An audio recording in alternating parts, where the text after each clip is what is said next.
Muito bem, e já está conosco o nosso FDP VIP.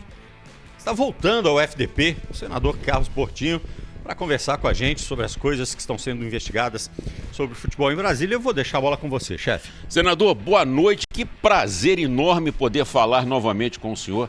Eu que acho, aqui sem nenhuma rasgação de seda, sem jogar, mas o Portinho é uma das cabeças mais lúcidas que tem representando o esporte lá em Brasília. Eu não tenho a menor dúvida, viu, senador? Fico muito feliz quando eu vejo a atuação do senhor e vejo aquela participação no dia que o CNM foi lá na CPI. E achei que o senhor foi extremamente feliz, oportuno. Boa noite, seja bem-vindo. Conta um pouquinho pra gente aquela história. Boa noite a 98, ao Guilherme, a todos, a sua grande audiência. Muito bom falar para Minas Gerais e aonde mais pegar. A CPI tem que ser levada a sério, né? Antes, Guilherme, eu preciso esclarecer, porque a gente ouve muitas críticas, né, de quem está de fora, alguns jornalistas, até que eu respeito muito, dizendo que a gente tem mais o que fazer. É assim mesmo, gente. No Senado, no Congresso, é do pipi ao foguete, como eu falo. A gente tem muito mais o que fazer, sim, mas isso também é importante, porque, quero deixar claro, a Lei Geral do Esporte é uma lei federal, a Lei das Apostas é uma lei federal recente, a Lei Pelé, que ainda subsiste, é uma lei federal, né? E do outro lado tem o consumidor, tem o torcedor, por isso consumidor, e pelo Código de Defesa do Consumidor, pelo Estatuto do Torcedor, também é da competência nossa. É lógico que a gente tem que preservar sempre a autonomia das entidades esportivas, Guilherme, é lógico. Ninguém vai fazer uma lei para regular o VAR. Aliás, a gente arquivou recentemente um projeto do senador Nelsinho Trades, que já manifestava essa preocupação, né? Ele já apontava para o problema. Mas, depois de uma audiência pública, nós optamos, naturalmente, para preservar a autonomia das entidades e arquivar o projeto, mas não sem antes encaminhar muitas sugestões. Uma delas, Bob, é justamente essa que está sendo adotada, que, lógico, ninguém tirou o coelho da cachola, né, da cartola. O campeonato feminino, fora do Brasil, ele já adotava o áudio do VAR, né? Ou seja, o árbitro de campo, ao final da sua decisão, que é dele exclusiva, poder comunicar ao estádio, à torcida, qual foi a sua decisão e por quê. E essa foi uma recomendação que nós incluímos para a CBF e já é colocada em prática. E isso veio lá, essa sugestão, como outras com relação ao VAR, como, por exemplo, usar os árbitros já aposentados. A gente tem árbitros FIFA da melhor qualidade, né? O que poderia dar, inclusive, uma longevidade aos árbitros, poder aproveitá-los na cabine do VAR com a sua experiência. O CNM, ele, na verdade, ele fez uma apresentação e de todas aquelas denúncias do texto, a que mais me chamou a atenção, eu sempre disse, tem duas ali que têm materialidade, sim, e justificariam por si só a investigação. E ele admitiu que o VAR escolhe as imagens. Aí me falaram assim, não, mas Portinho descobriu a roda, agora que o VAR escolhe as imagens.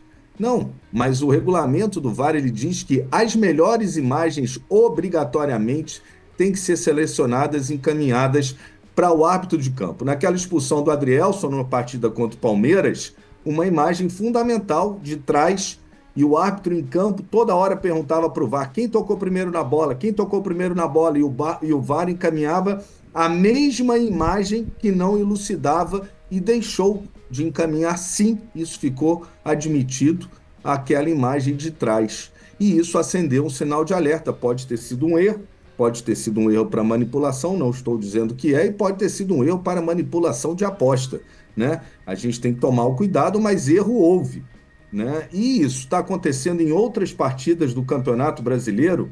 Quais são os protocolos que o VAR pode adotar para dar maior segurança para as decisões do árbitro? Inclusive, lembrando que ele é o que tem a decisão final, e hoje a gente está vendo muita interferência do VAR, induzindo o árbitro nas suas decisões. Não são poucos os lances que o árbitro em campo anota uma penalidade, uma falta, ou deixa um lance correr porque não viu falta, e o VAR chama ele e justamente induz né? E isso é uma questão que a CBF deve se debruçar para o bem do futebol brasileiro.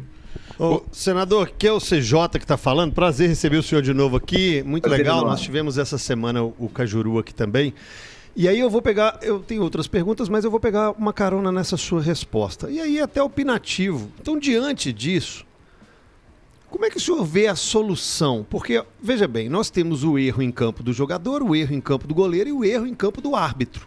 Coisas normais, erram. Obviamente o VAR, que é uma tecnologia até certo ponto recente, tem quem opera que também erre. Mas na sua visão, o que temos que fazer, já que o árbitro lá embaixo, o árbitro de campo, sabe da existência dessas câmeras e é só pedir?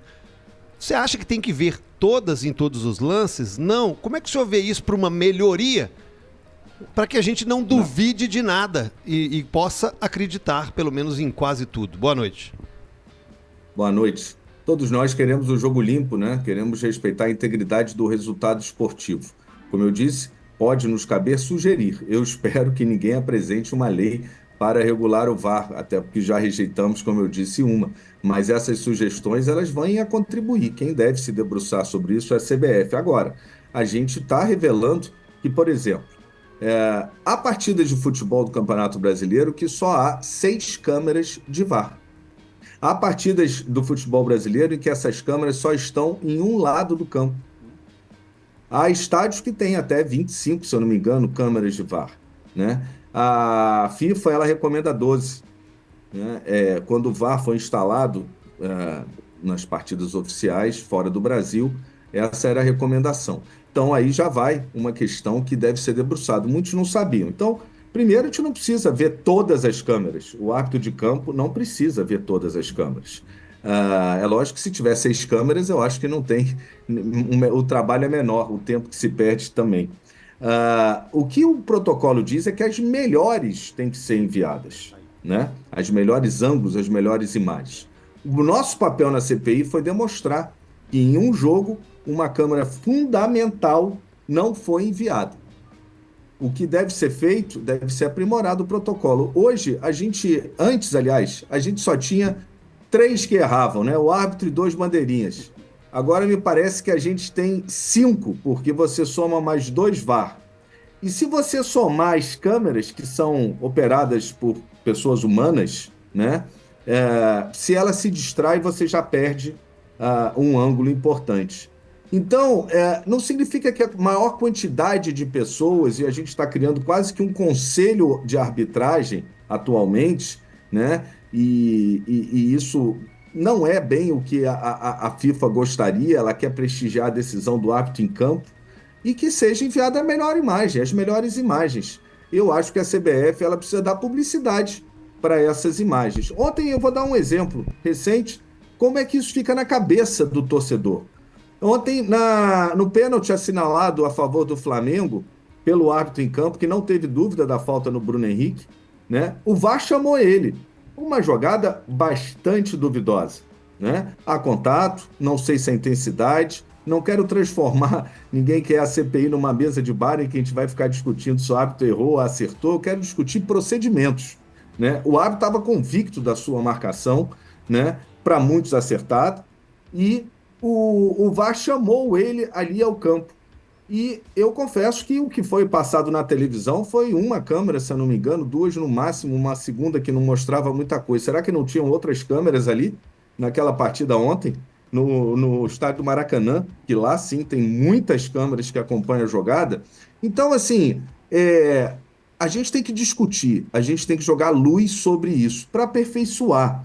Porque atualmente a gente pode ter só o erro de, agora, não mais 3 árbitros, mas de 5 árbitros, né? E muitas vezes a gente vê que ele induz mesmo a decisão do árbitro, e às vezes se você tiver um árbitro menos experiente no campo e um árbitro mais experiente, ele não vai duvidar o menos experiente do que diz o árbitro mais experiente na cabine do VAR, isso também é verdadeiro, já ouvi, né? Até porque ele tem outras partidas, ele não quer ser suspenso da partida, ele vai seguir o conselho, digamos assim.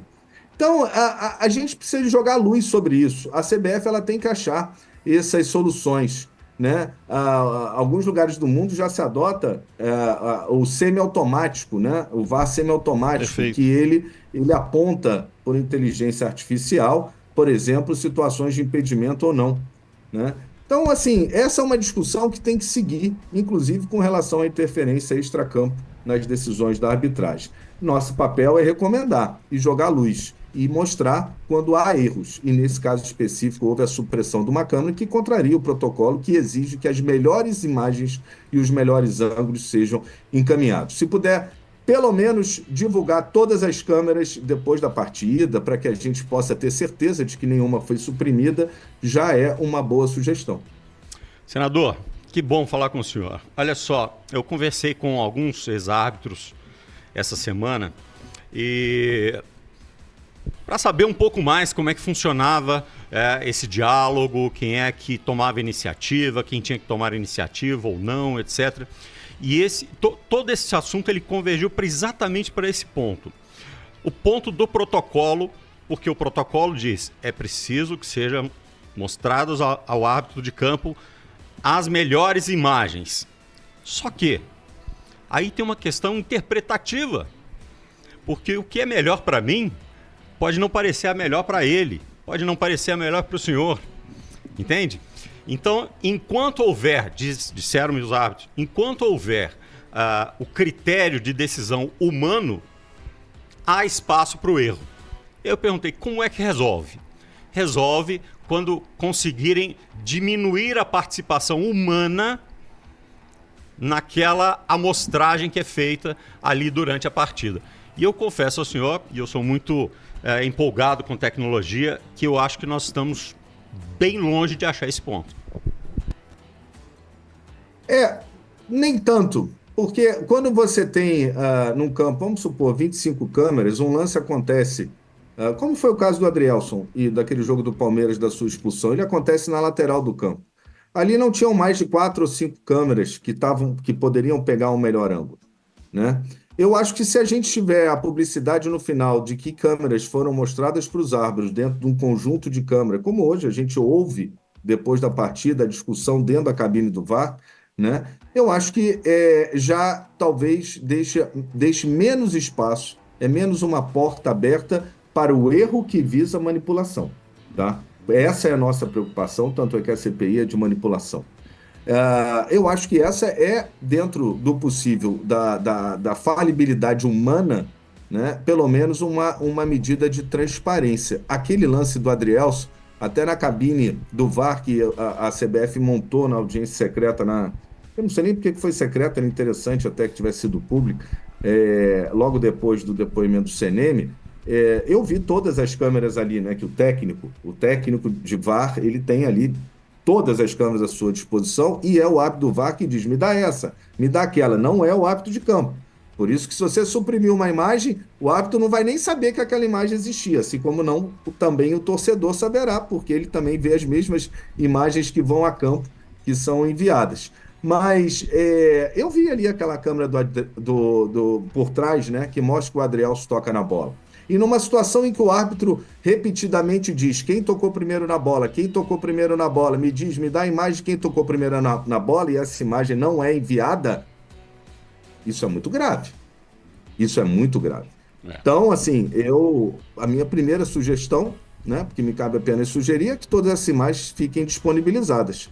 Né? Ontem, por exemplo, eu fiquei na dúvida no jogo do pênalti, que marcado, depois voltado atrás do Flamengo, se o árbitro teve acesso a todas as imagens. Fiquei até curioso para saber quais eram as outras imagens que estavam disponíveis para o VAR. Né? Então, assim, o que a gente tem que fazer é aperfeiçoar esses instrumentos. A gente aprovou uma lei recente de apostas, eu votei contra, né? Eu acho que o futebol não é um jogo de azar. O futebol não é um jogo de azar, mas infelizmente o esporte escolheu as apostas. Né? Não vou remar contra a maré, o que eu quero apenas é que haja maior controle e maior fiscalização. Uma lei que é aprovada há 6 meses sequer foi regulamentada ainda. Todas as bets que hoje estão aí, continuam aí, elas estão na mesma regulação de antes. Me disseram que o governo ia arrecadar bilhões, milhões, muitos, né? E até agora nada, ninguém pagou outorga, ninguém está pagando a sua parte aí das licenças para operar. Então a gente tem que se preservar. Em 2009, eu quero lembrar que o campeonato da UEFA foi manipulado. E a partir dali criaram instrumentos de controle, né, para dar maior segurança e raramente você vê casos. Quando você vê um caso como a investigação atual do Paquetá, você vê que esses instrumentos de controle funcionam. Quem diria, há um ano atrás, o Paquetá pode estar envolvido em manipulação de resultado. Imagina, Paquetá é jogador da seleção brasileira, acabou de ser contratado para a Inglaterra, o principal centro financeiro do futebol, está ganhando uma fortuna. Esse sintoma da negação é o pior sintoma que a gente pode ter nesse momento. Essa semana, uma partida sub-20 do Campeonato Carioca foi dado um alerta porque acertaram o resultado em apostas que chamaram a atenção pelo volume do primeiro tempo e do segundo. A gente teve recentemente o caso de Goiás, que se não fosse o presidente do clube, tenho certeza que muitos negariam a possibilidade de ter ocorrido manipulação por um clube como o Vila Nova, né, para os seus atletas. O presidente cortou na carne e os denunciou. Quais são os canais de denúncia que a gente tem? O Textor botou a boca no trombone. Botou. Havia um outro canal de denúncia. A Leila diz que ela senta com o presidente do Palmeiras, que ela senta com o presidente da CBF e faz a denúncia. E o irmão do jogador que soube que ele, o amigo que soube que ele manipulou, ele denuncia quem? Ao presidente da CBF? Então, vamos pensar, a gente precisa falar mais sobre manipulação e sobre aposta, a CPI tem um papel a cumprir. E a gente vai trazer ex-árbitros, inclusive o Manuel Serapião, que foi o pai, chamado pai do VAR, e a gente vai ver se esses protocolos podem ser aprimorados e se aqueles continuam sendo seguidos. Senador, eu queria aproveitar a presença do senhor e o vasto conhecimento, principalmente, que o senhor nos passou na outra participação sobre SAF. A gente tem ouvido que em Brasília o Congresso está discutindo algumas mudanças na lei original da SAF e o senhor foi o relator da primeira aprovação da SAF. O que está sendo discutido? Quais seriam essas novidades? Aqui em Minas Gerais, por exemplo, nós já presenciamos a revenda de uma SAF. O Ronaldo comprou a administração do Cruzeiro e já passou para um outro empresário. O que em Brasília se discute sobre SAF? Algumas alterações, atualizações muito pertinentes a uma legislação nova que pegou, é bom que se diga, hoje já são mais de 60 sociedades anônimas do futebol hoje no Brasil e muitas, embora não seja esse o principal objetivo, muitas tendo já resultados esportivos que surpreendem. Eu sempre digo que a SAF, antes de ser uma mudança esportiva, ela é uma mudança cultural, né? Porque não é fácil, eu sei, já vivi dentro de vários clubes, né? Aprovar no Conselho Deliberativo, há muita resistência, mas o que a gente quer é trazer um ambiente de negócio, porque o futebol hoje, de todas as modalidades, alcançou um modelo próprio de negócio no mundo, né? E que principalmente traga maior governança para os clubes e maior responsabilidade para os gestores, né? Então, essas atualizações da lei da SAF, elas visam dar, primeiro, maior segurança para o investidor, porque a gente sabe que muitos casos, a Justiça do Trabalho, principalmente, vem resistindo à segregação do patrimônio durante aquele prazo de 6+4, de 10 anos, né? Aí, no caso do Cruzeiro, por exemplo, né? A gente sabe que chegando essas ações ao TST, o entendimento vai privilegiar certamente a lei da SAF, mas muitos juízes em primeira instância ainda não está habituado com a lei e precisava mais uma vez reforçar a segregação desse patrimônio, o formato de pagamento dos clubes associativos, né, por conta das receitas da SAF, como diz a lei, e principalmente algumas mudanças, alguns aperfeiçoamentos com relação aos investidores e à transparência. E eu trago aqui, na minha opinião, foi até uma emenda minha, o que eu acho que vai, mais uma vez, transformar o futebol brasileiro, que foi admitir que as ligas possam ser constituídas sobre esse modelo empresarial de SAF. A gente sabe que a gente tem 2 ligas hoje no país, né, em discussão, e que há entre elas alguma dificuldade, justamente porque não há um formato jurídico próprio, Uma liga, se eu não me engano, é um condomínio de clubes, a outra é uma gestora de marcas e propriedades, porque não há uma natureza jurídica própria, né? Uma norma que permita que elas, talvez agora, e eu recebi um feedback muito positivo das duas ligas, pode ser o caminho para que ela se transforme em SAF e unam essas duas ligas, que é o que a gente quer no futebol brasileiro, no modelo empresarial. Senador, quero agradecer muito a sua participação, dizer que as portas e os microfones estão abertos aqui, sempre que quiser conversar conosco, trazer novidades. Todo mundo que ama o futebol, as empresas sérias que estão envolvidas, que trabalham, que têm esse produto como, né, carro-chefe nos seus negócios, tanta gente que ama o futebol no mundo inteiro, a todos nos interessa que os bons parceiros sigam bem e que os maus parceiros sejam tirados de time. Muito obrigado pela participação, viu? Muito obrigado mais uma vez a todos e a sua grande audiência, como sempre. Muito obrigado. Obrigado. Esse aí é o senador Carlos Portinho conversando com a gente, então, explicando mais um pouquinho, né, sobre o trabalho que está sendo feito. Eu acho que assim, o principal trabalho, e esse é um trabalho importantíssimo, é separar o joio do trigo. Né? Sim. Porque tem muita gente séria, Sim. tem muita empresa séria e tem aqueles, claro, que querem, né, avacalhar. E isso, Bob, não é pós-SAF ou pós-VAR. A gente sabe do quanto existem pessoas sérias e outras não tão sérias Há muito tempo. há muito tempo. É isso aí.